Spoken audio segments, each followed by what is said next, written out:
Video games have long been a source of fun, competition, and even social connection.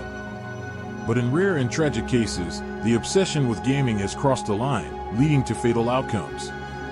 Over the years, stories have surfaced from across the globe of individuals whose passion for gaming, whether through extreme marathons, dangerous distractions, or violent disputes, ended in tragedy. What follows are some of the most shocking real-life incidents tied to video games, each one a sobering reminder of the fine line between entertainment and obsession. On August 5, 2005, in Daegu, South Korea, 28-year-old Lee Sunop walked into a busy internet cafe. He ordered a soda, sat down at a terminal, and logged into StarCraft, one of the most popular strategy games in the country. What began as a simple gaming session slowly turned into a deadly marathon. Witnesses reported that Lee barely moved from his chair for nearly 2 full days. He took only short breaks to use the bathroom, ignored meals, and kept his focus glued to the glowing screen in front of him. By the second night, his body was showing the strain, his posture sagged, his eyes were red and bloodshot, yet he refused to quit. The cafe manager even urged him to stop, but Lee shook his head and queued up another match. At dawn on the third day, tragedy struck. Lee suddenly collapsed at his keyboard. Paramedics rushed him to a nearby hospital, but doctors pronounced him dead shortly afterward. The cause was cardiac arrest, triggered by exhaustion, dehydration, and blood clots from prolonged immobility. The case shocked South Korea and quickly spread worldwide, sparking conversations about gaming addiction and the dangers of marathon play sessions. On July 9, 2017, in Iloilo City, Philippines, a group of boys was playing Pokemon Go, the mobile game that blended the real world with augmented reality. Among them was a 12-year-old boy who wandered near a construction site in search of digital creatures. Excited, he climbed onto a metal structure close to high-voltage power lines. In a tragic instant, he lost his balance and reached out for support. His hand made contact with a live electrical cable. Witnesses described a loud crack before the boy collapsed to the ground. His friends screamed for help as bystanders rushed over. Emergency responders arrived quickly, but it was too late. The boy had died from electrocution. Authorities confirmed the accident was caused by distraction from the game, which led him into a hazardous area. Local media covered the tragedy, and it became part of a growing list of Pokemon Go-related fatalities worldwide, where players' focus on the screen brought them into dangerous environments.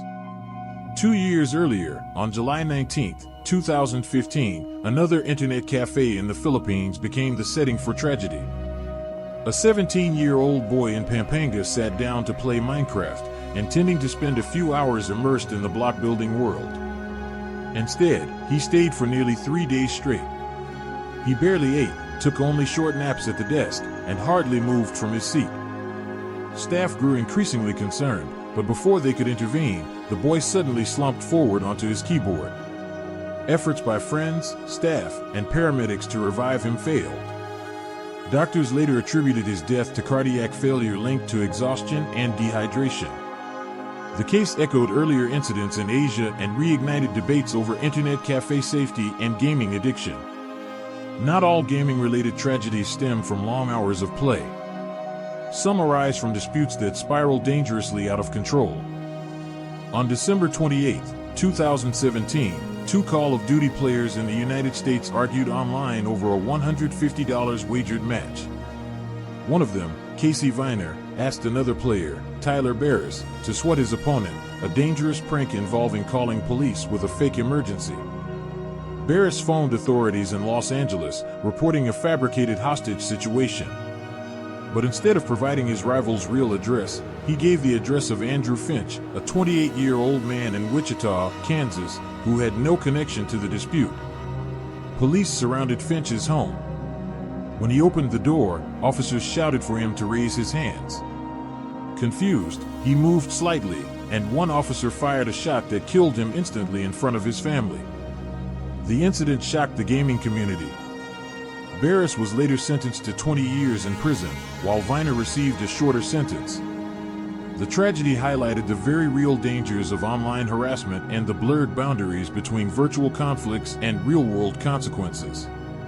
Not all cases involve violent games.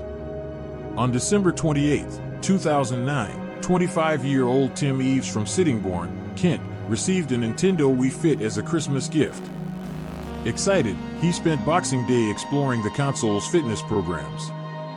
He exercised for several hours using the balance board and aerobic mini-games. That evening, however, Tim complained of chest pain and shortness of breath. His mother urged him to rest, but minutes later, he collapsed in the living room. Despite paramedics' best efforts, he was declared dead at the scene. An inquest revealed he had suffered a sudden cardiac arrhythmia, a fatal irregular heartbeat that can sometimes be triggered by strenuous activity, even in young adults. The case was widely reported in the UK as the first death linked to Wii Fit. On February 26, 2010, in Chongqing, China, two men in their 20s were playing Counter-Strike at an internet cafe. Their in-game argument spilled into real life, escalating into shouts and physical shoving. Staff tried to intervene, but the fight carried outside. There, one of the men pulled a knife and fatally stabbed the other multiple times.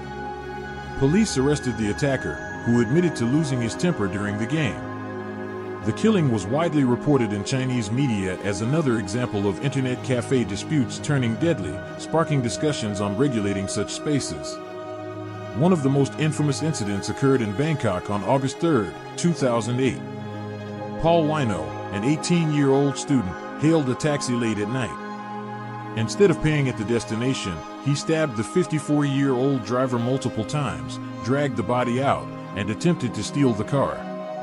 Police quickly apprehended him. Wino confessed he had been inspired by Grand Theft Auto, wanting to experience a carjacking for real.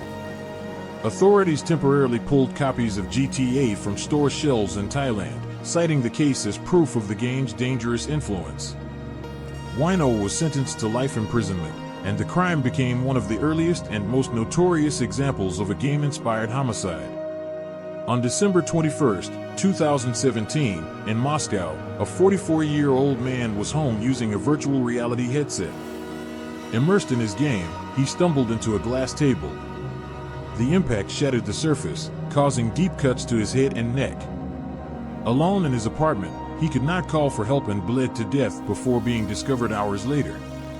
Authorities confirmed it as one of the first fatalities directly linked to VR gameplay, sparking international coverage about the hidden dangers of immersive environments when safety precautions aren't taken.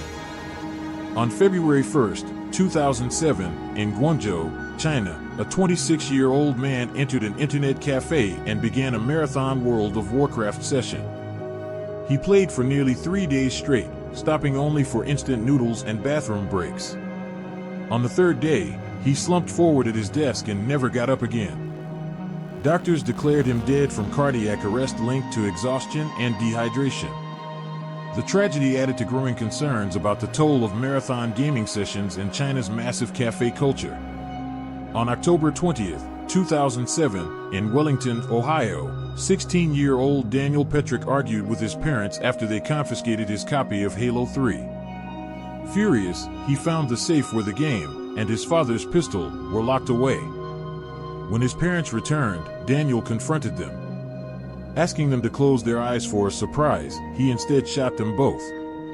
His mother was killed instantly, while his father survived with critical injuries. Daniel attempted to stage the scene as a suicide attempt by his father but was quickly exposed. He was sentenced to 23 years to life in prison. The case raised urgent questions in the U.S. about violent games, teenage obsession, and parental boundaries. Pokemon Cliff, Japan, 2016. Two young men chasing digital creatures walked off a seaside cliff. One survived with injuries, the other died. League of Legends, China, 2012. A 23-year-old collapsed after 23 hours of non-stop play. Lineage 2, China, 2005. A dispute over the sale of a virtual sword ended in a real-world stabbing and a murder conviction.